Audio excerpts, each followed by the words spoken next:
হ্যাঁ, শুধু ফৌজির ওয়াইফরা অপেক্ষা করে না তাদের হাজব্যান্ডের জন্য।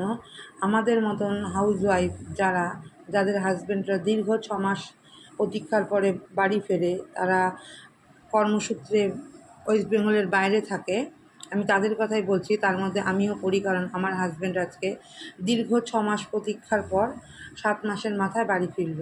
তার জন্য তার মা অপেক্ষা করে, তার জন্য তার স্ত্রী অপেক্ষা করে, তার ছেলে মেয়ে অপেক্ষা করে, সবাই অপেক্ষা করে।